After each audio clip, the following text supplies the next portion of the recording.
Accident जिस तरह से हुआ, वक्त ही नहीं मिला कि हादसे को रोका जा सके या कुछ मदद की जा सके। हादसा हाथ में नहीं है, लेकिन उसके बाद जो बचाव और राहत का कार्य है उसमें जो प्रशासन की तरफ से जल्दबाजी दिखाई गई है, उसकी वजह से कई लोगों को बचाया जा सका है। परिजनों के प्रति प्रधानमंत्री नरेंद्र मोदी और अपनी तरफ से गहरी संवेदना उन्होंने जाहिर की। फौरन हर संभव मदद हमारी तरफ से किया गया है। ये विमान हादसा दुर्भाग्यपूर्ण है और पीड़ित परिवारों के साथ मेरी पूरी संवेदना है। ये सब गृह मंत्री बोलते हुए उन्होंने कहा कि अभी आंकड़ों के बारे में कुछ भी स्पष्ट नहीं कहा जाएगा, क्योंकि डीएनए की जांच होगी और ये वहीं की एफएसएल जो लैब्स है उसमें जल्द से जल्द जांच की जाएगी अहमदाबाद में, ताकि ये सुनिश्चित किया जा सके परिवार वालों को देखने के बाद कि आखिर जो मृत शरीर है उनका वो किसे सौंपना है। क्योंकि आप भी जानते हैं कि जिस तरह के तापमान में ये विमान जला है, शरीर का क्या हाल हुआ होगा मानव शरीर का। ऐसे में कई लोगों को पहचान पाना ही नामुमकिन हो चुका है। आइए आपको सुनाते हैं उन्होंने क्या कहा।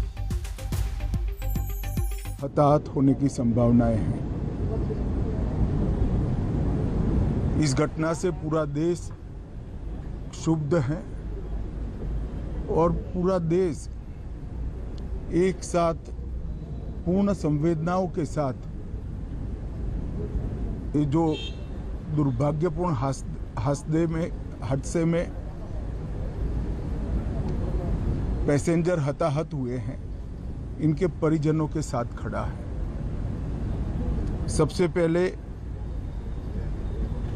मैं भारत सरकार, गुजरात सरकार, भारत सरकार के प्रधानमंत्री जी और गुजरात सरकार की ओर से भी जो लोग हताहत हुए हैं, इनके परिजनों के प्रति गहरी संवेदना व्यक्त करता हूं। भारत सरकार के पास सूचना पहुंची, तुरंत ही मैंने मुख्यमंत्री जी, यहाँ के गृह मंत्री, होम डिपार्टमेंट के control room, civil aviation department, civil aviation मंत्री, सभी से संपर्क किया। प्रधानमंत्री जी का भी तुरंत ही फोन आ गया और भारत सरकार और गुजरात सरकार के सभी डिपार्टमेंट एक साथ होकर राहत और बचाव कार्य में लगे। इस विमान में कुल मिलाकर 230 यात्री देश के और विदेश के और 12 क्रू मेंबर सवार थे। इसमें से एक यात्री का बचने का अच्छा समाचार मिला है, मैं उनको मिलकर आया हूं। मृत्यु का आंकड़ा तो डीएनए परीक्षण और यात्रियों की पहचान के बाद ही अथॉरिटी अधिकृत रूप से घोषित करेगी, मगर जो यात्री बचा है उसको मैं मिलकर आया हूं। घटना के तुरंत बाद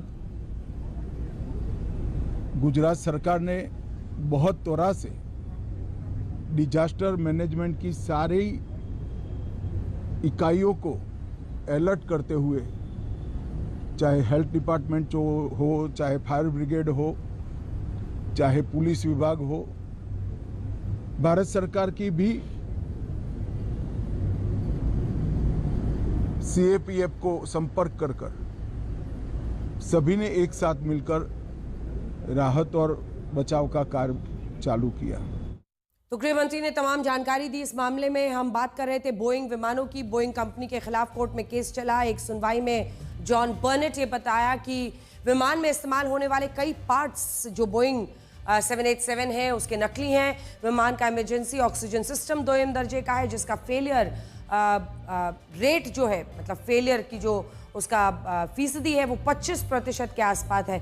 यानी बोइंग 787 ड्रीम लाइनर के केबिन में उड़ते समय हवा का दबाव कम हुआ तो विमान के 25% हिस्से में बैठे यात्रियों का दम घुटने लगेगा। 62 वर्षीय जॉन बर्नेट बोइंग के खिलाफ एक व्हिसल ब्लोअर थे और बोइंग कंपनी के साथ उनका 30 सालों का अनुभव था। बोइंग में चल रही धांधली के खिलाफ उन्होंने कोर्ट में अपना बयान भी दर्ज करवाया था, लेकिन अगली सुनवाई से पहले ही जॉन बर्नेट की संदिग्ध परिस्थितियों में मौत हो गई थी और उन्हें किसी व्यक्ति ने गोली मार दी थी। कुल मिलाकर जो परिस्थितियां बन रही हैं, अब ये पुराने हम आपको तस्वीरें दिखा रहे हैं, लेकिन जो आज अहमदाबाद में हुआ है उसको लेकर पूरे देश में पूरे लोगों के मन में। गृह मंत्री अतुल तिवारी हमारे साथ जुड़ गए हैं। अतुल, गृह मंत्री ने जानकारी दी और मुझे लगता है कि जो प्रॉपर आंकड़े हैं वो एक बार तभी जारी किए जाएंगे। अभी डीएनए टेस्ट करके परिवार वालों को शव सौंपने का, उनका पार्थिव शरीर सौंपने की पहले चुनौती होगी।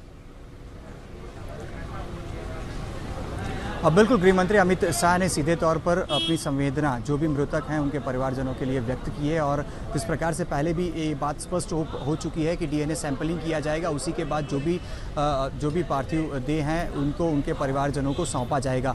स्पष्ट तौर पर गृह मंत्री की तरफ से कहा गया कि 230 जितने पैसेंजर जो हैं वो प्लेन में सवार थे और 12 जितने जो क्रू मेंबर हैं उनकी मौजूदगी थी, यानी कि जो आंकड़ा 242 का आ रहा है वही आंकड़ा स्पष्ट तौर पर उनकी तरफ से बताया भी गया है। लेकिन उन्होंने यही कहा है कि एक शख्स जो कि प्लेन में मौजूद था वो बचा है, लेकिन मृत्यांक को लेकर किसी भी प्रकार की बात उनकी तरफ से नहीं की गई है, क्योंकि बहुत ही साफ चीज़ है कि जब भी डीएनए सैंपलिंग होगा उसके बाद ही जब डेड बॉडी उनके परिजनों को दी जाएगी, उसी के बाद जो है आंकड़े वो सिविल अस्पताल हो चाहे गुजरात के स्वास्थ्य विभाग हो उनकी तरफ से रिलीज़ किए जाएंगे। लेकिन एक बात स्पष्ट हो चुकी है, 242 जो मुसाफिर प्लेन के अंदर सवार थे उसमें से सिर्फ एक जिसका इलाज अहमदाबाद सिविल में चल रहा है, 241 की कोई सीधे तौर पर जानकारी नहीं आ रही है और डीएनए सैंपलिंग की जो कार्यवाही है वो शुरू हो गई है। इसमें उन्होंने एक और भी बड़ी बात कही है कि बीजे मेडिकल कॉलेज जहां पे डीएनए सैंपलिंग के ऑप्शंस जरूर से उपलब्ध हैं, लेकिन DNA sampling forensic science university जो कि गांधीनगर में स्थित है वहां से करवाए जाएंगे, यानी कि 242 समेत जो